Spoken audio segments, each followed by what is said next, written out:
Halo, assalamualaikum Sobat CP dimanapun Anda berada. Jumpa lagi dengan gua Arya Sena. Pada kesempatan kali ini, gua mencoba menceritakan pengalaman gua bersama 3 orang sahabat gua, yaitu Babe, Anang, dan Gboy. Tentunya rekan-rekan udah gak asing lagi ya dengan 3 orang ini. Karena memang tokoh-tokoh ini banyak sekali ya ada di dalam cerita gua. Dan gue yakin juga teman-teman udah pernah mendengar suaranya, juga melihat wajahnya. Oke rekan-rekan, nggak usah lama-lama, kita langsung masuk aja ke cerita. Jadi pada waktu itu sekitaran tahun 2000 ya, atau 2001 kurang lebihnya. Gua agak-agak lupa. Intinya tuh pada saat itu kita udah jarang kumpul karena memang udah mulai sibuk ya dengan kesibukan masing-masing, dengan jadwal kuliah, dengan jadwal pacaran, dengan jadwal sampingan. Intinya pada saat itu kita jarang ketemu, jarang ngumpul bareng, apalagi Anang. Karena Anang tuh udah kuliah di Jogja. Jadi ketika ada momen kita bersama berempat, wah itu jangan ditanya lah, seru banget. Itu berapa kali ketemuan, ya nggak langsung ujuk-ujuk kita ke kamar sih enggak. Itu berapa kali ketemuan lah, ngobrol-ngobrol, ngobrol. Akhirnya biasa nih, jagoan kita nih, si kompor beleduk, Bang Geboy, Margeboy ini mulai tuh. Ya celetukan dia disambut baik ya, karena memang kita udah lama, itu udah lama banget nggak naik berempat. Jadi adalah kerinduan ya untuk bareng-bareng pindah tidur ya, yang biasanya di kasur kita pengen di matras lah, yang biasanya makan di meja makan kita pengen di tengah alas gitu ya. Tapi kita nggak bisa bergerak saat itu juga karena itu udah cukup larut. Ya setelah ngobrol-ngobrol mungkin sampai pagi kali ya, atau menjelang pagi kita tidur. Itu gua bangun, waktu itu gua tidur di mana ya? Kayaknya gua nginep tempat Geboy deh. Sekitar jam 8 atau jam 9 gua bangun, terus gua balik tuh. Gua bilang sama Geboy, gua balik dulu boy, ngambil alat-alat. Ya waktu itu Geboy bilang ya udah ntar sore lo kesini ya. Kurang lebih kayak gitu ya. Singkat kata gua pulang ke rumah, sampai rumah gua tidur lagi. Itu bangun-bangun kira-kira jam 2 lah atau jam 3. Langsung gua siap-siap dah tuh. Ya alat-alat standar aja ya, kayak alat makan, alat penerangan, baju ganti, ponco, kaos kaki, intinya alat-alat standar aja ya SOP. Setelah siap, gue pamit tuh sama almarhum nenek gue. Ya biasa sih, waktu itu beliau belum almarhum ya, jadi sempat mau kemana sih biasa lah ngobrol. Terus dia juga sempat nelpon ibunya Ari untuk kasih tahu bahwa gue mau naik. Intinya semua dapat izin lah, dapat restu. Ketika gue jalan di deket gang sini nih, di sebelum gang buku di Keramat, gue ketemu seorang temen gue ya. Dia waktu itu bawa kijing 1 ember, habis nyari dari setu. Udah gitu ada yang udah di plastik-plastikin, dia tawarin tuh ke gue. Sebenarnya waktu itu gue nggak mau, cuman nggak enak juga nih, temen usaha, ya udahlah gue bayarin. Terus 1 plastik, gue nggak tahu berapa ya, goceng atau berapa gitu, pokoknya harganya ya lumayan mahal, tapi ya nggak apa-apa sih, namanya juga sama temen. Lagian gue juga pengen nyoba ntar di gunung kita bakar kijing atau bikin inilah ya, makanan dengan bahan dasar kijing. Sebenarnya gue tahu ngelola kijing ini waktunya cukup lama, soalnya kalau masaknya sebentar itu pasti dia membel kayak karet. Tetapi ya udahlah, coba-coba aja, kali-kali aja bisa keluar dari pakem itu gitu ya. Udah, gue ambil sebungkus, gue buang airnya, terus gue langsung jalan ke stasiun UP. Di stasiun UP gue sempat ketinggalan 1 kereta, nunggu lagi, nggak lama kereta datang. Adalah sekitar 15 menitan sampailah gue ke stasiun Depok Lama. Terus gue langsung jalan kaki tuh menuju ke Cegar Alam, ke rumahnya Geboy ataupun ke rumahnya Anak. Ya sama aja tuh, jalan lumayan lama juga tuh ke rumah Geboy atau ke rumah Anak. Singkat kata sampailah gue ke rumah Geboy. Nah di situ tuh udah rame tuh. Ada Babe, ada Anang, ada Bacul, banyak lah. Nah, sambil nunggu maghrib kita ngobrol, ngopi-ngopi. Nggak lama tuh pada balik karena kan bedal maghrib. Sebelum Isya si Babe udah datang sama Anang. Kita ngobrol-ngobrol. Kita berangkat sekitar setengah 8-an aja ya. Soalnya kita nunggu kereta udah agak lowong. Kalau masih gini-gini hari tuh kereta masih padat banget sama penumpang. Ya udah, kita ngopi lagi sambil siap-siap barang-barang. Setelah dirasa udah siap, kopi udah habis, nah, kita langsung jalan menuju ke stasiun Depok Lama. Bener aja, sampai stasiun Depok Lama udah jam 8 kurang ya. Nggak lama nunggu kereta datang. Dan bener, alhamdulillah volume penumpang di dalam kereta udah nggak terlalu banyak. Pada saat itu kita udah nggak ini ya, udah nggak naik di atas kereta lah. Udah beda kebiasaan, soalnya udah rada gedean nih. Dulu kita naik di atap karena kan kita masih SMA ya, masih usia belasan. Kalau sekarang kan umur gue pada saat itu udah 23. Nah, jadi malu lah, lagian kita juga udah kuliah, punya kebiasaan yang beda lah dengan masa lalu. Di dalam kereta itu ya kita ngobrol-ngobrol ya, pas kereta datang kita naik, kita ngobrol-ngobrol, tau lah apa aja yang ngobrolin gue, rada lupa. Intinya tuh dari Depok Lama kita ke Citayam, Citayam kita ke Bojong, Bojong lewat lagi ke Cilebut, Cilebut sampai ke stasiun Bogor. Udah stasiun Bogor, kita langsung jalan keluar loket, terus menuju ke Taman Topi. Dari Taman Topi kita belok ke kanan, menuju ke Jembatan Merah. Dulu di sini ya, di Jembatan Merah dulu, lewat sedikit tuh. Kita nunggu angkot. Karena angkot yang menuju ke Ciampea, Jasinga ataupun Lewiliang pasti lewat situ. Jadi kita nunggunya di situ. Gak tahu berapa lama ya nunggu. Akhirnya dapet angkot, naik. Ya di dalam angkot biasalah ngobrol-ngobrol.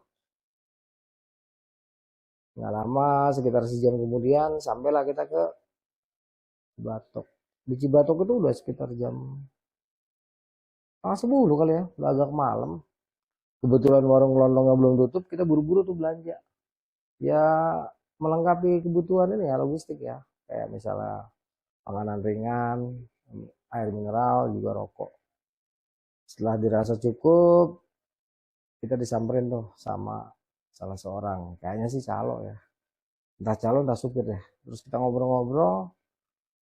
Kaget juga tuh pas negosiasi. Karena harga ataupun ongkos yang ditawarkan itu di luar wajar. Tawar menawar, negosiasi, alot, tetap aja itu supir atau angkot nggak mau turun dari harganya dia, ya udah kita nyerah. Ya kita nggak mau deh, dengan jalan lah. Lagian ada niatan untuk reunifikasi ya, mengenang masa-masa SMA dulu. Masih kuat nggak sih kita ya? Awalnya si Geboy nggak mau tuh, anak aja jalan, malu lah katanya. Alah udahlah boy, malam ini nggak ada yang lihat. Ya sempet coba negosiasi lagi sama supir angkot itu atau sama calonnya, tetap mereka nggak mau, ya udah kita bulatkan tekad untuk jalan kaki. Kita tuh mulai jalan kita, ya kayak dulu ya, nggak jauh beda kali ceritanya. Lewat Cibatok itu jalan aspal, kira-kira 10 menit ke depan setelah cucian mobil itu kita udah ketemu leweng tuh, sebelah kiri, sebelah kanan sawah. Udah mulai ada bangunan tapi cuma satu dua ya, lebih banyak lewengnya. Intinya di jalan itu masih gelap gulita dan kita ya gimana ya, Geboy separuh ngedumel juga akhirnya jalan. Di perjalanan itu kita ketawa-tawa aja sampai 1 jam kemudian atau mungkin lebih ya, kita tiba tuh di pertigaan ya, yang ke kanan ke Cibung Bulang sampai akhirnya nanti ke Pasir Ngit, sedangkan yang ke kiri itu ke Gunung Bunder. Sebenarnya ini jalur nyambung ya, hanya tempat pintu masuknya aja gitu yang membedakan. Kalau kita ke kiri itu kita akan masuk lewat Gunung Bunder, sedangkan kalau kita ke kanan kita akan masuk lewat Curug Seribu ataupun Pasir Ngit, Mangkoko. Nanti itu tetap ketemu-ketemu juga. Nah pada saat itu kita ambil yang ke kanan karena memang kita biasa lewat situ. Di sini ya setiap ketemu yang datar-datar pasti berebutan lah, kita duduk. Dan kebiasaan kita ngembat buah jadi codot kepala hitam tuh pada saat itu kayaknya udah enggak deh ya. Karena logistik kita banyak. Itu lumayan jalan tuh dari pertigaan sampai ke nanti pos itu tuh ya, retribusi yang pertama sebelum nanti tanjakan Ayu Bibas. Ada lah mungkin 2 jam 3 jam karena di jalan kan kita berhenti berhenti mulu ya. Lepas dari situ tanjakan parah, nanti kita belok ke kiri sampai itu ada warung di mana di sampingnya itu city light bagus banget. Di sini banyak banget kenangan ya, terutama di tanjakan tadi tuh, di mana gua sama Anang beberapa kali lah pernah mengalami kejadian yang cukup menegangkan juga dengan beberapa rekan-rekan gue yang lain. Tapi ya nggak masalah sih ya. 1000 kali kita ngalamin kejadian aneh di lokasi tersebut ataupun di lokasi yang kita akan datangi, lokasi yang sudah pernah kita datangi, itu biasanya kita nggak akan pernah kapok. Karena apa? Kita nih pendaki, kita nih anak gunung. Kita mau naik gunung, kita mau apa ya? Mau refreshing. Jadi yang kayak gitu-gitu tuh walaupun kita sering nemuin itu nggak akan bikin kita kapok. Karena kita nggak nyari gitu-gituan. Kalau kita ketemu ya syukur alhamdulillah.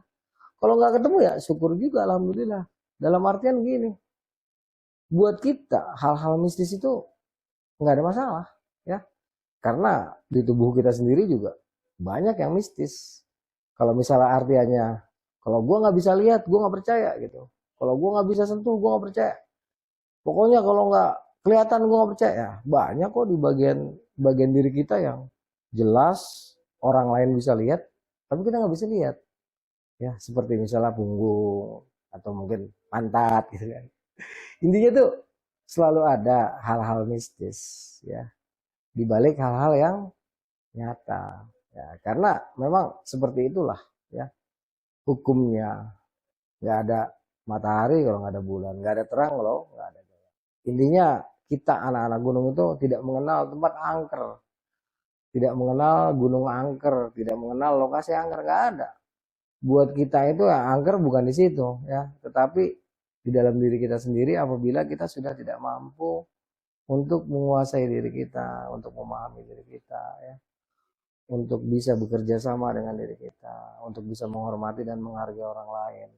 Ya, sehingga kita bukan lagi menjelma sebagai manusia, tetapi sudah lebih dari itu karena kita merasa paling benar, paling hebat dan kita adalah barometer dari semua kebenaran yang ada di dunia. Itulah yang paling menyeramkan buat kita. Kalau masalah hantu, setan mah nggak ada urusan.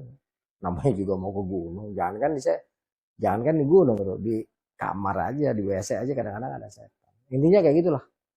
Gue sama anak tuh ngobrol-ngobrol di situ ya. Bahkan kita omongin ya tuh di situ tuh kita ngelihat ada makhluk jalan mundur. Ada ini, ada itu. Memang sih tidak semua orang bisa merasakan ini. Tidak semua orang bisa melihat ini. Tetapi itu adalah pengalaman pribadi ya. Bisa dikatakan kodo dan kodar. Karena memang kalau semua orang bisa menyaksikan atau bisa merasakan maka kegaibannya itu jadi nggak ada. Ya, berarti itu barang nyata kalau semua orang bisa lihat. Karena ini barang goib, jadilah kegoibannya tetap terpelihara karena tidak semua orang bisa melihat. Itu cukup lama di situ tuh, mungkin ada sekitar setengah jam atau mungkin lebih ya, karena sempat bikin kopi ya atau masak teh gue lupa, ngudut berapa batang. Setelah cukup seger kita lanjutkan perjalanan. Dari sini ke Curug Seribu itu warung-warung nggak terlalu lama lah, mungkin sekitar setengah jam. Maksimal itu 40 menit lah ya. Dari Curug Seribu kita langsam tuh ke warungnya Mang Koko. Ya lumayan juga tuh, tenaga penghabisan juga. Alhamdulillahnya Mang Koko buka. Walaupun pada saat itu udah sekitar jam setengah 3 pagi ya.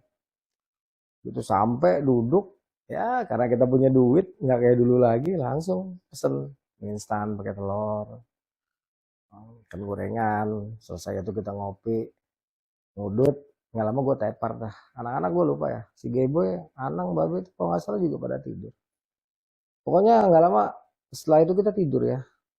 Kita bangun sekitar jam 7-an karena rame kan warung Mang Koko.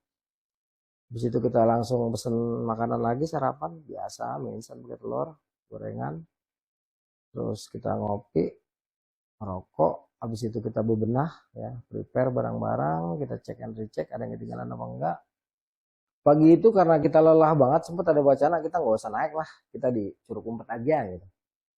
Tapi waktu itu kalau nggak salah si Babe agak mau, wah pan gue udah bawa logistik banyak, ngapain kalau cuma sampai Curug Umpet, jalan kaki terus intinya kurang lebih kayak gitu ya. Akhirnya ya udah kita, ya udah naik dah, cek lagi barang-barang, kita mulai bergerak tuh, meninggalkan warung Mang Koko menuju ke Kawaratu. Udah jalan lewat jembatan, belok kanan, naik ke Punggungan tuh, sampai puncak Punggungan hutan pinus. Dulu di sebelah kanan tuh ada posnya ya, kecil posnya, kayak pos ronda kali ya, atau mungkin kayak masih umum kali ya. Pokoknya intinya masih sangat super sederhana deh. Dan pos itu kadang ditungguin, kadang enggak. Atau mungkin pada saat itu yang jaga belum datang, keburu kita dulu yang datang, ya udah kita lewatin aja. Belok kanan itu gue inget tanah merah ya, jalannya licin banget karena memang saat itu musim penghujan. Nah, walaupun pada saat kita naik tuh alhamdulillahnya kita nggak ketemu hujan tuh waktu jalan dari Cibatu. Nah, lepas dari situ kira-kira 10 menit nanti kita turun ke bawah ya jalanannya sampai kita ketemu kali. Nah di kali ini gue inget nih kan gue bawa kijing gitu kan, gue ngeri nih kijing gue busuk lah atau apa, intinya rusak lah ya. Jadi gue bilang sama anak, istirahat dulu sebentar lah, nih kijing gue ngerinya busuk atau gimana, coba gue cek dulu gitu. Begitu gue buka, gue lihat ternyata masih bagus. Ya udah buru-buru tuh gue olah tuh, gue cuci. Berapa kali gue cuci ya sampai bersih, terus gue rebus. Si Geboy sih sempet nyeletuk, ntar aja lah nggak di Kali Gede sekalian. Gue bilang ngeri boy ya, rebus saya dulu di sini bangsa setengah jaman, nanti baru di sana kita tinggal ngerebus sedikit, jadi kita bisa langsung makan. Sekalian sih mau istirahat karena masih pegel banget ya rasanya ya. Dan kebetulan anak-anak setuju tuh. Ya udah kita duduk, si Babe ngeluarin kompornya, menesting, terus gue rebus dulu tuh. Adalah sekitar setengah jam, karena si Gebo udah celtak-celtuk aja, gue selesaikan. Sebenarnya sih sejam aja belum empuk deh, ini baru setengah jam, tapi udahlah biar, yang penting udah kerebus gitu kan. Gue angkat, gue buang air panasnya, terus gue cuci lagi pakai air dingin, gue bersihin, gue masukin plastik, gue masukin nesting lagi, bungkus rapet, barulah kita mulai bergerak jalan. Lepas dari situ kan jalurnya langsung naik tuh ya, langsung parah kan naik. Adalah sekitar setengah jam, ketemu jalur endek, mana malamnya kita habis jalan segitu jauhnya, sekitar 25 kilo ya. Entah layar sampai tuh ke salah satu puncak Punggungan agak datar, di mana tuh di depannya sebelah kanan ada saluran air ya, kecil, dia mengarah ke kanan, di situ banyak pohon kirai. Di sini kita istirahat lagi sambil ngudut lah ya. Dalam mungkin 15 menit kita lanjutkan lagi perjalanan tuh. Terus jalanannya berbatu, becek. Mungkin sekitar 20 menit ke depan kita akan ketemu itu tuh saluran air ya, kali kecil ya bisa dikatakan. Dan kita nanti lewat tengah-tengahnya tuh, walah, udah kita kecipak-kecipuk tuh kayak bebek hilang, basah kuyup udah tuh. Ya untungnya sih kita bawa apa ya namanya pakaian ganti ya, cadangan, jadi selalu aja. Lewat dari situ belok ke kanan ada jembatan kayu, dari batang kayu lewat situ nanti batu-batu ketemu saluran air, intinya basah lah. Jalur situ becek banget, terus sampai kira-kira sejam atau mungkin kurang kita akan ketemu ke Kali Gede atau pertemuan dua arus sungai ya. Ini adalah tempat favorit kita istirahat nih. Dan sebelumnya juga kan si Gebo bilangnya di sini aja. Ya udah, sampai sini kita istirahat tuh. Taruh depek, si Babe ngeluarin amunisinya tuh, bumbu dapur dan segala macem, beras, intinya kita berencana makan besar di sini. Ya udah tuh, karena bumbu-bumbunya udah ada, gue siap-siap. Pokoknya waktu itu Geboy menjuluki gue tuh warteg berjalan. Anak-anak tuh paling seneng kalau jalan sama gue dulu karena gue tuh masak alhamdulillah lumayan bisa ya. Udah tuh gue olah tuh bawang putih, bawang merah, lengkuas, jahe, kunyit, daun salam, nggak daun jeruk. Babe tuh kalau bawa bumbu dapur pasti lengkap karena emang nyokapnya kan dagang sayuran ya. Jadi wah paten dah tuh. Gue geprek-geprekin, Kijingnya udah gue rebus, ketika udah mendidih akhirnya baru tuh bumbu gue masukin tuh. Ya, sama minyak goreng gue masukin. Wah, masukin Royco, tutup rapet. Adalah sekitar setengah jam, begitu nasi mateng, ini aromanya udah mantep tuh. Wah, si Geboy nyiumnya anjir wangi banget nggak, enak banget nggak, udah nggak sikat nggak. Belum empuk nih, udah kelamaan udah lapar gitu kan, taruh kata kayak gitulah ya. Kalau nggak salah Geboy belum pernah nih makan kijing nih. Kalau anak sama babe udah apa belum, gue juga lupa ya. Apa belum pernah semua, pokoknya heboh lah tuh. Ya udah, karena emang udah pada lapar, gue angkat tuh. Gua angkat, nasi angkat, masak mie instan, mateng, udah keluarin alat makan masing-masing ya. Pada nafsu-nafsu banget nyobain kijing. Begitu digigit sama Geboy, buset, karet ini mah. Lah iyalah boy, baru sejam.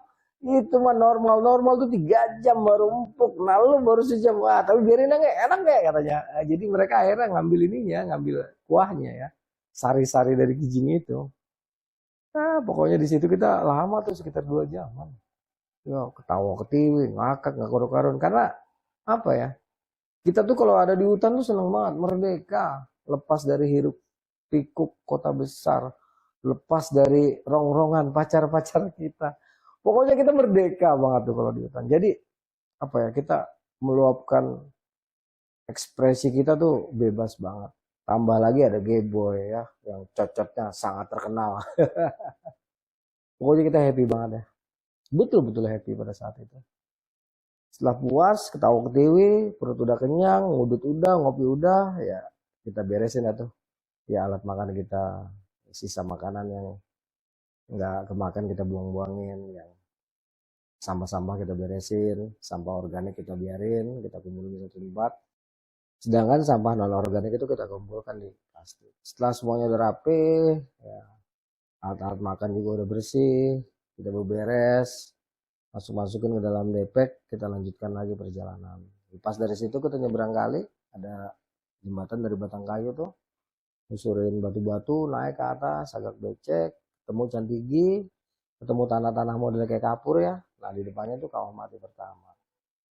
Di sini pemandangan sebenarnya udah mulai bagus, walaupun belum terlalu bagus lah ya.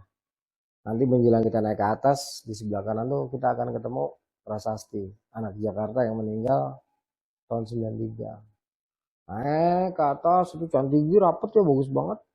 Turun ke bawah, kita ketemu kawah mati kedua. Itu juga lumayan lebar tuh, pemandangan juga cukup bagus. Nah sekarang kan udah ini ya, udah terbuka ya, sampai kelihatan ada air hijau tuh di sebelah kanan. Dulu nggak ada tuh, nggak kelihatan tuh, karena ketutup sama Cantigi rapet. Lewat dari situ naik lagi, Cantiginya rapet, turun ketemu kawah mati ketiga yang ada batu kapur gede tuh sebelah kiri. Kita foto-foto lah di sini nih, puas-puasin. Cuma sayang yang kecetak cuma 2 apa ya?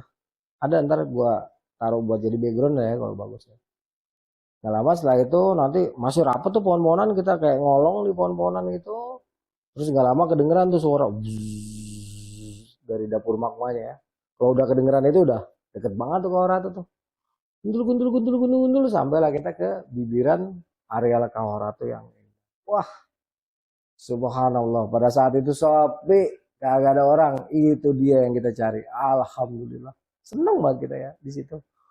Nongkrong sampai adalah sejam. Mungkin sekitar jam 4 kita baru bergerak ke arah kanan tuh, menuju ke jalur Curug Seribu. Bukan turun, tapi untuk nyari lapak buat buka tenda. Adalah 50 meter kita ke kanan, nemu tuh lapak datar bagus banget. Kita bersihin dulu batu-batunya, terus kita taruh-taruhin DP kita. Babe ngeluarin tenda, kita pasang tuh tenda dum, tak tak tak tak tak tak. Begitu tenda dum jadi, taruh, baru tuh bengong. Pada bawa matras nggak? Babe ketawa, gue ketawa, Nong ketawa. Nah gue juga kayak mau. Ya udah, tapi kita nggak mau pusing. Udahlah, ngapain pusing? Oh cari ini lah, ranting-ranting, terus daun yang banyak. Oh iya, kata anak-anak. Udah tuh kita bergerak tuh ngumpulin ranting-ranting, kita taruh buat dasaran, ya. Setelah udah banyak tuh ranting-ranting yang kering-kering, terus kita injek biar agak padat, baru kita taruhin daun-daunan tuh. Wah, adalah sejam tuh proses nyari daun-daunannya untuk matras, ya matras alami. Setelah agak tebel, baru tuh kita taruh tenda di atas itu. Bus, begitu kita masuk, alhamdulillah empuk ya. Ya kalau soal ngembun sih ngembun ya pas malamnya, tapi misalnya nanti hujan ataupun apa, kita nggak terlalu dingin ya. Dan airnya kan nanti lewat di bawah daun-daunan itu. Intinya alhamdulillah satu masalah sudah bisa kita selesaikan. Udah, gue langsung pasang plywood untuk atas tenda, sekaligus bikin bivak di depan untuk dapur kita. Setelah itu jadi semua, dan niatlah kita buat ini, nyari kayu bakar. Belum kesampaian, hujan deras banget. Itu benar-benar kayak ditumpahin dari langit. Ya udahlah, kita di dalam tenda aja tuh, ngobrol-ngobrol sampai adalah mungkin sejam, kurang lebih jam 5 kali ya. Gue tidur tuh, gue nyenyak. Entah berapa lama gue dibangunin sama Geboy. Itu udah remang-remang lah ya, mungkin udah mau masuk maghrib kali ya. Bangun nggak? Apa? Biasa kehidupan ya lagi betul kan. Ngapain? Tunggu nih. Oh jadi. Hujan udah berhenti. Udah dari tadi sih katanya. Oh ya udah. Gak lama gue keluar, Geboy, terus anak-anak lah keluar semua. Itu kita bagi-bagi tugas tuh. Ada yang masak, ada yang bikin kopi, ada yang nyari kayu. Gue lupa siapa aja lah. Intinya yang gue inget tuh gue cari kayu tuh. Putar, dapatlah tuh kayu banyak tuh. Yang gede-gede, yang kecil-kecil, yang ranting-ranting kita kumpulin. Kan pada saat itu basah semua ya kayu-kayu. Tapi kayu-kayu cantik gitu, ranting-ranting kecil gampang banget dibakar. Tambah lagi di dekat kita tuh ada inilah tumpukan sampah plastik ya. Nauzubillah min dzalik. Ya udahlah hitung-hitung sambil operasi bersih kita ambilin tuh sama-sama plastiknya. Basah kan, udah kita taruh di kayu, kita keprek-keprek tuh supaya air sama tanahnya rontok tuh atau berkurang. Wah, sementara yang nyusun kayu siapa ya? Gebo ya Panang kali ya. Sambil masak tuh dia. Kayu. Jadi kayu yang gede tuh kita jadiin ini ya. Kita jadiin apa namanya? Pinggirannya gitu ya. Kita bentuk kotak gitu. Nah, di tengah-tengah kayu-kayu gede itu ranting-ranting kecil tuh kita masukin sebanyak-banyaknya tuh. Setelah udah banyak masuk, plastik yang tadi udah kita keprek-keprek, kebetulan kan kita bawa minyak tanah ya. Adalah setengah liter kita bawa minyak tanah. Itu kita potong botol mineral, separohnya minyak tanah kita taruh situ, sisanya kita taruh ke tadi yang bakal jadi tunggu kita, yang jadi bakal api unggun kita. Nah plastik yang tadi kita udah keprek-keprek kita celupin tuh ke minyak tanah. Terus kita peperin tuh ya. Banyak tuh. Sampai tuh setengah liter itu minyak sisa sedikit lah ya. Setelah itu kita taruh-taruhin di atas kayu, kita bakar. Kenapa? Karena plastik itu kan awet nyalanya ya. Jadi ketika nanti mereka terbakar, lelehannya turun ke bawah, kayu-kayu yang basah itu kan akan kering. Ketika kering, sementara lelehan plastik masih nyala, itu akan memicu nyala api. Setelah itu kebakar, kayu-kayunya mulailah kita tumpukin tuh ya. Dengan susunan misalnya udah begini ya begini, nanti di atasnya kita susun begini, kita susun tuh. Mungkin sekitar setengah jam jadilah api udah gede. Wah mantep, anget. Gue inget sore itu ya, malam itu ya. Masih sore sih ya, sekitar jam 7 kan. Itu bulan purnama, udah berkurang dikit lah ya. Kadang-kadang tuh kabut tebel lewat, bulannya ketutup, ntar terang lagi. Intinya syahdu mana ya? Suara angin semilir, suara kawah. Intinya situasi ini atau suasana ini kita betul-betul dambakan setelah cukup lama kita tidak pernah melakukan pendakian bersama. Adalah mungkin sekitar 2 jam kita santai-santai di sini. Terus nggak lama tuh gue ngantuk banget, gue masuk duluan. Geboy, Anang, Babe kayaknya masih di luar. Tapi gue udah nggak sanggup ya. Gue masuk ke dalam, terus gue tidur. Itu gue kayaknya tidur lumayan nyenyak tuh ya. Gak tau lah sampai berapa jam. Ya, ada mungkin 2-3 jam lah ya. Terus gue kebangun lah tuh. Pengen ngerokok sama pengen minum. Ya udah, kebetulan ada sebotol air di dalam gue minum. Terus gue buka sedikit tuh pintu tenda, gue ngerokok.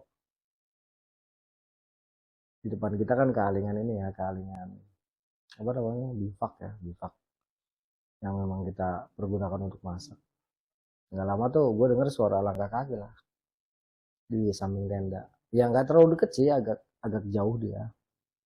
Pertama satu, terus selang-selang semenit, 2 menit, dua, tiga. Adalah mungkin sekitar lima orang kali ya dari langkah-langkahnya itu gue dengerin. Cuman gue masih cuek aja, santai. Lampu badai kan juga gue taruh di samping tuh, jadi kita nggak bisa ngeliat keluar lah silo.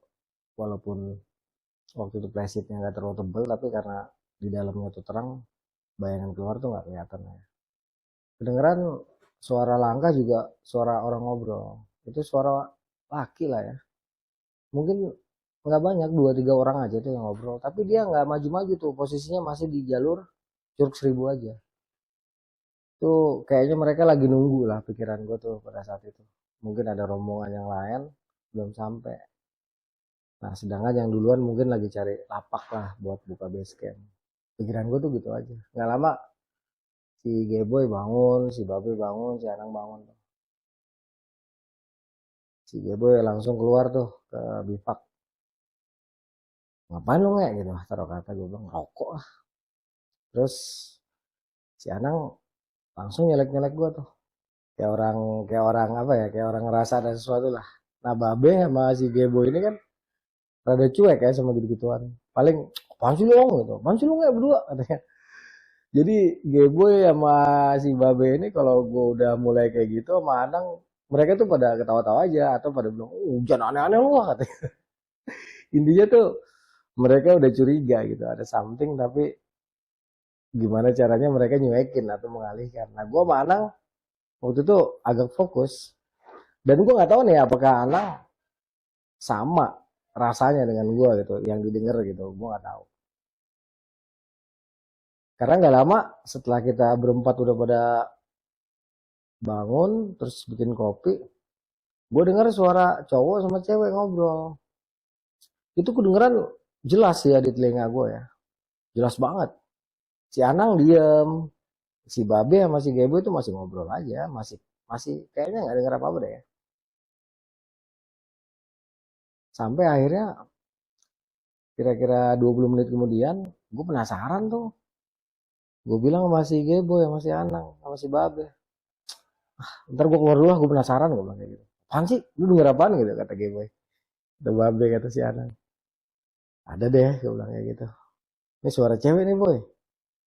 Orang bukan kata Gebo gitu kan. Gebo apa Babe tuh udah curiga aja kalau gue ngomong kayak gitu. Nah kalau lu denger berarti orang, kalau lu kagak denger tanda tanya nih. Ya udah gue keluar, nggak lama anak-anak juga ikut keluar. Itu gue perhatiin kan sekitar sepi, nggak ada apa-apaan. Gue bilang sama si Babe kalau nggak salah, Be gue pinjam senter Be, bentar Be. Gue inilah, pas gue keluar gitu kan suaranya tuh nggak ada tuh ya, berhenti. Ketika Babe ngasih senternya, senter dia kan agak gede tuh. Gue senter tuh ke lokasi. Penasaran gue samperin, gue turun ke bawah. Gue cek di tempat dimana gue perkirakan asal suara. Ternyata nggak ada apa-apa kan. Terus akal sehat gue jalan. Kan tadi ada orang. Ini pasti ada jejaknya. Karena kan Kawara tuh kan jalannya becek gitu ya. Tanahnya agak lembek. Dan posisi mereka tuh pasti naik ke atas. Sedangkan jejak gue kan ke bawah. Dan ini jejak baru. Gampang lah kenalinya. Gue cek. Ya ada jejak-jejak. Cuman jejak-jejak itu udah keisi air. Dan sudah apa ya. Sudah pudar gitu kan. Nggak mungkin kalau jejak baru tuh udah pudar. Kena bekas hujan segala macam. Gue lihat, wah, ini jejak lama semua. Gue balik lagi, si Geboy anak sama Babe mah ketawa-tawa aja. Apaan sih nggak katanya gitu kan. Tahu lah, tadi gue perasaan denger suara orang ngobrol di situ. Si Babe mah cengar-cengir aja tuh sama si Geboy. Wah lu mau ada-ada aja. Gue bilang serius. Terus si Anang bilang, iya sih gue juga tadi kayaknya denger, emang kayak ada yang ngobrol di situ kata Anang. Oh lu lagi berdua samanya gitu kata Geboy ya mas ya. Babe. Ya udah, emang gue denger kayak gitu gue bilang. Si Nong juga, iya sama. Emang lu denger apa Nong? Iya sama gue denger orang ngobrol gitu kata si Nong. Ah udah biarin aja, mau orang mau bukan bodo amat. Kita pada waktu itu nggak peduli lah gitu-gitu aja. Ya buat kita hal biasa lah, yang namanya di hutan kita dengar suara orang ngobrol, dengar suara langkah kaki, dengar cekikikan, cekokokan, ataupun makhluk-makhluk aneh. ya, ataupun makhluk-makhluk di luar nalar yang kadang betul-betul kelihatan, kadang cuma sekedar bayangan ataupun sekedar apalah, itu buat kita bodo amat gitu. Karena kita nih tahu kita mau kemana. Nggak ada sejarahnya nih, kita pendaki gunung sama yang kayak gitu-gituan, kita kepengaruh. Kalau takut ya mungkin ada ya, karena takut itu fitrah. Tetapi kita tuh terbiasa bisa mengendalikan rasa takut kita. Nggak selalu lah. Dan nggak akan lah kita bisa dimakan oleh rasa takut itu. Jadi kita slow-slow aja pada malam itu. Intinya si Geboy sempat ngeliat tuh, wah kalau cewek beneran sih lumayan nih. Bosen gue liat batangan mulu dari tadi gitu kan. Kali-kali kalau emang tuh cewek beneran kita bisa cuci-cuci mata lah gitu. Ya kunti-kunti deh lumayan asalkan cakep gitu kata Geboy. Itu malam mungkin sampai sekitar jam 1 ya kita depan api unggun tuh kan. Pas di luar itu api unggun kita nyalain lagi. Nggak ada apa-apa tuh, nggak ada suara orang ngobrol, udah nggak ada. Dan gue sama Anang sempat penasaran juga ngecek ke arah kawah gitu, jalan-jalan, senter-senter, lihat. Emang nggak ada apa-apa, nggak kelihatan sesuatu lah ya yang meninggalkan jejak kehidupan tuh nggak ada sama sekali. Tapi gue sama Anang cuek aja. Balik lagi, temu ke tenda lagi, ngobrol-ngobrol. Kalau nggak salah gue ngantuk duluan lagi tuh. Gue masuk ke dalam, tapi anak-anak ngikut semua tuh ke dalam.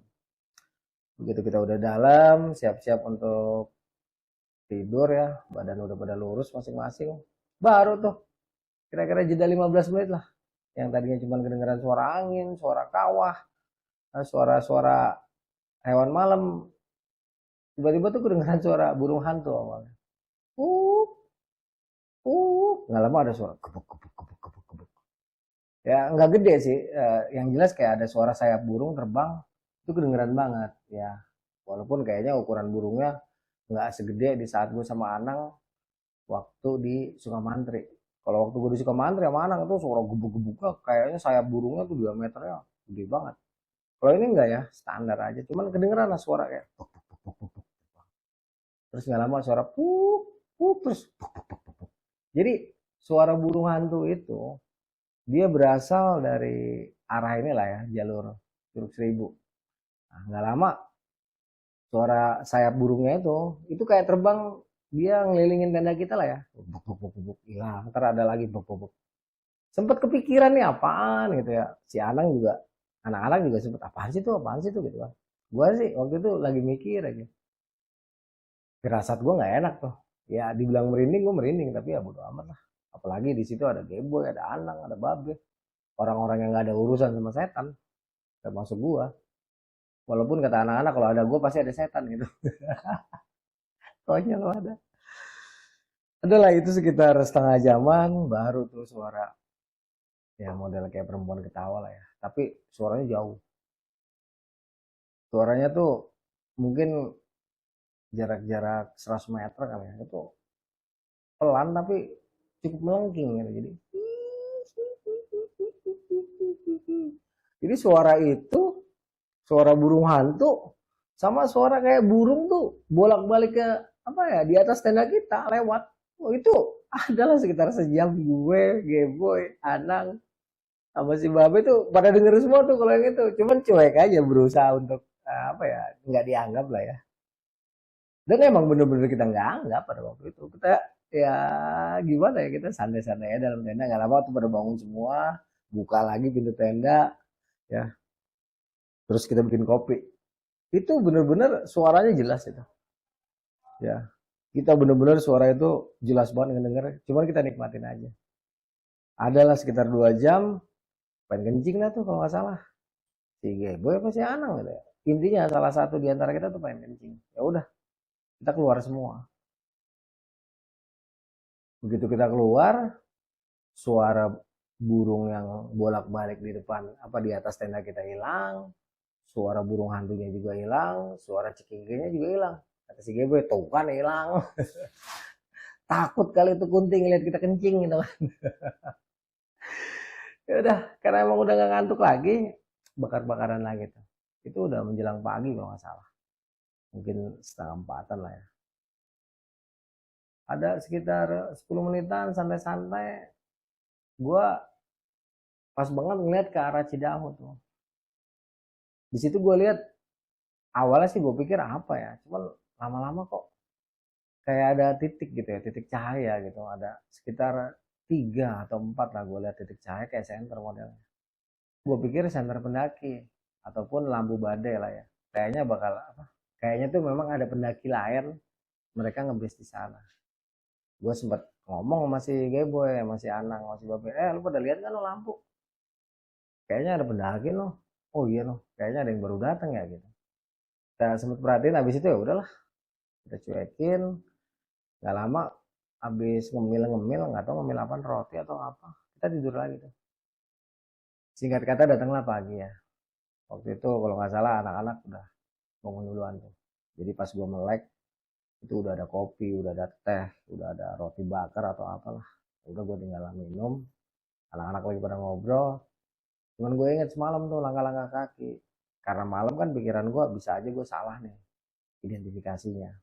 Gue coba tuh pagi-pagi karena gue penasaran, gue cek. Gue bolak-balik, gue lihat bener-bener gak ada jejak baru gitu kan. Si Anang, ada nggak ya jejak baru? Kayaknya nggak ada nih, kayaknya jejak-jejak lama semua. Terus semalam siapa ya? Apanya gitu kira-kira? Tahu lah. Lalu denger gak boy? Kagak, gue nggak denger. Gue cuma denger yang itu doang, yang cekikikan sama suara burung hantu. Babe juga sama gitu kan. Ya udahlah, kita nggak pikirin, masak-masak. Pikiran kita ntar uh, paling banyak lah yang datang. Udah sekitar jam 8 itu masih belum ada yang datang tuh waktu itu. Ya udah, kelar makan, ngopi-ngopi santai, kita operasi semut, sampah-sampah kita beresin, tenda kita rapihin, kita mulai bergerak tuh. Ya, karena memang niat kita lintas dari Pasir Ringit turun Cidahu. Kebetulan juga cuaca bagus, terus arah angin juga kondusif, dan hujannya kan kemarin. Ya udahlah, setelah dihitung-hitung situasinya aman, mulailah kita bergerak tuh meninggalkan lokasi kita tenda. Turun, ya belok kanan, terus turun sampai ke kali, kita nyebrangin kali, naik, ya landai, ketemu kali lagi kecil, naik lagi, kira-kira 10 menit lah, paling lama 15 menit, kita udah sampai tuh ke jalur Cidahu. Nah di sini kan semalam kita sempat lihat itu ya, kayak lampu badai atau senter lah modelnya. Pas kita cek-cek, itu nggak ada apa-apa. Tapi waktu itu kita berasumsi mungkin ini pendaki yang tektok kali ya. Mereka datang pagi-pagi, terus sebelum kita bergerak ke sini, mereka udah balik. Cuman pada waktu itu pagi-pagi kita nggak ngeliat ada aktivitas kawah gitu. Kan kelihatan jelas dari tempat gua ngebase. Kalau misalnya ada orang datang ke kawah itu pasti kelihatan. Pada saat itu gue inget ya, semuanya inget nggak ada orang tuh di area kawah. Tapi lagi-lagi kita nggak mau ambil pusing. Mau orang kayak, mau setan kayak, mau jurit kayak, ya mau ilu-ilu kayak, mau badan sepatu kayak. Udah amat kita mah. Cuman ada pertanyaan aja gitu kan. Oh iya, berarti bukan orang gitu. Karena logikanya kalau memang mereka ada di area kawah pasti kelihatan sama kita.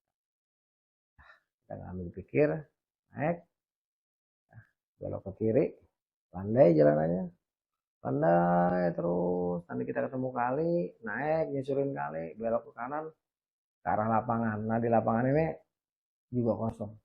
Ya.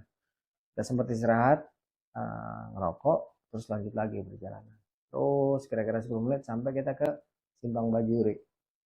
Di sini cuaca yang tadinya cerah mulai berubah mendung. Udah kita persiapin tuh ponco-ponco kita di pinggiran depek. Jalan gak lama jalan bener hujan. Lumayan deras tuh hujan tuh. Wah ada petirnya juga, angin segala macam. Kita jalan agak cepet itu kepleset-kepleset tuh, soalnya licin banget jalurnya. Di pertengahan jalan itu gue sempat berhenti karena di depan kita percis di tengah jalur tuh ada ular warnanya hitam. Mungkin panjangnya 1 meter, hitungnya tuh mengkilap banget. Itu kalau nggak salah ular kobra atau ular tanah. Buset, gua ngeri banget itu. Gua langsung bilang, break break, stop stop, gua bilang gitu kan. Kenapa kayak lu kagak lihat tuh jawara gunung, gua bilang. Buset tuh dia gitu. Udah kita berhenti dulu tuh. Itu ular lama lagi diem di tengah jalan tuh, kagak mau mingser-mingser kan. Akhirnya kita timpukin, kaget sempet dia berdiri, terus lari tuh dia. Kita juga nggak mau buru-buru gerak tuh, ngerinya masih di pinggiran jalur kan. Kita timpuk-timpukin lagi, bruk bruk bruk bruk. Kira-kira aman, barulah kita buru-buru jalan tuh. Duk, duk, duk, duk. Lewatin situ ya mungkin sekitar 2 jam sampai kita tuh ke bawah ya, ke jembatan Jaban Aspal. Aduh parah, udah lumpur semua tuh ya. Kacau dah, jalur itu memang bener-bener parah. Udah kita buru-buru ke kali, bersih-bersih tuh, bersih-bersih. Terus kita ke pos satpam tuh, gantilah salin lah ya. Kebetulan di bawah tuh hujan udah berhenti, udah terang lah cuaca ya. Hujannya waktu di atas doang. Selesai salin, mulai kita bergerak dari jembatan Jaban Aspal menuju ke Cangkuang tuh, pos Cangkuang. Jalan sepanjang perjalanan ya tahu-tahu aja sih. Nah, singkat kata sampailah kita di helipad ya. Kita istirahat di warung, terus langsung jajan lah ya, instan. Sempet ngobrol-ngobrol penasaran masalah cahaya yang kita lihat itulah, tapi pada akhirnya kita biarin aja lah ya. Karena memang kita yakin itu nggak mungkin orang lah ya. Dan prinsip kita nggak peduli itu sama gitu-gituan. Karena nggak ada sejarahnya. Ya lagi-lagi nggak ada sejarahnya pendaki itu takut sama hal yang seperti itu. Kalau rasa takut itu wajar ada ya, karena itu fitrah. Tapi kalau untuk ketakutan jangan, karena itu berbahaya. Dan kita ini pendaki harus paham lah, kita itu mau datang kemana, tempat seperti apa yang kita mau datangi ya. Kita harus punya kesadaran yang baik ya, bahwa kita ini mau datang ke hutan, di mana hutan itu jarang sekali ada manusia. Jadi kita harus prepare alat-alatnya, ya, logistiknya, juga mentalitas kita. Karena Allah itu menciptakan tidak hanya makhluk-makhluk yang kasar seperti kita, tapi juga makhluk-makhluk yang tak kasat mata. Itulah yang terkadang akhirnya kita secara tidak sengaja mungkin bisa kontak dengan mereka. Buat sebagian kecil lagi mungkin bisa merasakan kontaknya. Kebetulan gue, Anang, Geboy itu nggak selalu bisa merasakan yang kayak gitu ya. Intinya itu semua bagian dari takdir kita lah ya. Gak ada sih gue pengen ketemu yang kayak gitu-gitu, tapi faktanya dalam perjalanan gue, baik sama siapa saja, gue kadang-kadang suka nemu yang kayak gitu. Dan buat gue, alhamdulillah ya, rezeki. Ya gue syukurin, karena nggak semua orang tuh punya pengalaman seperti gue. Ya, jadi di helipad itu kita balik lagi ceritanya. Di helipad itu kita agak lama tuh istirahat, karena emang masih sekitar jam 11 atau jam 12 ya. Santai lah, karena kereta terakhir aja kan yang dari Sukabumi mau ke Bogor itu nanti sampai stasiun Cicurug itu sekitar jam 4-an. Jadi kita slow sambil nunggu kereta itu, ngobrol-ngobrol apa segala macam. Ya lupa lah ya, saya sampai tidur-tidur juga gua tuh di warung. Terus kalau nggak salah sekitar jam setengah 3 barulah kita mulai tuh. Kebetulan ada angkot yang udah lama ngetem kan, ya kita naik. Terus angkot itu mengantar kita ke terminal Cidahu. Dari terminal Cidahu kita lanjut lagi angkot ke stasiun Cicurug. Begitu sampai stasiun nggak lama kereta datang. Wah, kereta Sukabumi, paten coy. Kalau nggak salah nih detik-detik terakhir kereta Sukabumi ada ya. Karena setelah itu mereka nggak operasi lagi. Kalau nggak salah ada jalur longsor atau apa gitu. Jadi nggak operasi lagi. Oh begitu naik, dan banget lah. Tapi ya gua sama Gebo itu seneng karena sering banget lah di kereta Sukabumi itu kita dapat kenalan. Ada sekitar sejam di dalam kereta yang umpel-umpelan udah kayak ikan cuek. Sampailah kita ke stasiun Bogor. Stasiun Bogor biasa istirahat. Sambung lagi KRL menuju ke Depok Lama. Itu waktunya sekitar 40 sampai 50 menit juga. Sampai stasiun Depok Lama, gua juga ikut turun tuh. Kita sama-sama ke rumahnya si Anang. Karena kan si Anang, Geboy sama Babe nih satu RT lah ya, satu lokasi. Waktu itu gue nginep di rumah Anang lah. Karena kalau nggak salah selesai ini si Anang juga harus balik ke Jogja. Dia kuliahnya kan belum selesai. Ya itulah kawan-kawannya. Kisah perjalanan gue bersama 3 orang sahabat gue. Memang perjalanan kita tuh dinamikanya banyak ya. Ada yang lucu, ada yang serem, ada yang kocak, ya. Tidak selalu perjalanan kita menemukan hal-hal mistis, ya. Ada juga perjalanan yang penuh dramatis gitu ya. Ada kisah-kisah asmaranya gitu, ada kekonyolannya, segala macam lah. Sebuah perjalanan yang penuh dengan kenangan. Dan itu adalah pendakian kita berempat sebelum nanti kita sudah tercerai-berai oleh keadaan. Karena kalau nggak salah tahun berikutnya Geboy merit. Habis Geboy gue. Terus Anang dan Babe. Setelah kita merit, kita terputus kontak. Ya, terutama gue. Karena gue pindah kota. Barulah sekitar 20 tahun kemudian kita berjumpa lagi karena kabar duka ya. Ibunya Anang meninggal, bokapnya Geboy meninggal. Itu jeda sehari.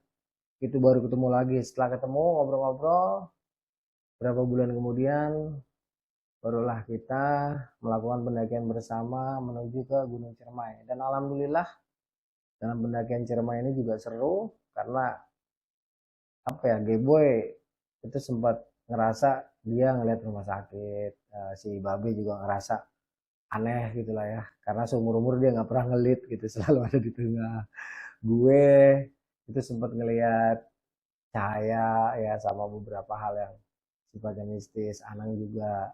Dan kita sempat ngejar-ngejar cahaya yang kita pikir setan, katanya bukan setan. Sampai kecewa berat itu gue sama Anang. Soalnya kenapa? Itu kalau beneran setan viral itu. Gue inget banget sama Anang. Oh ngejar, setan tuh setan. Nah, ternyata bukan. Oke kawan-kawan. Sampai di sini dulu. Sampai jumpa di kisah-kisah selanjutnya. Gue Arya Sena undur diri. Wassalamualaikum warahmatullahi wabarakatuh. Jangan lupa komen, like, share, and subscribe.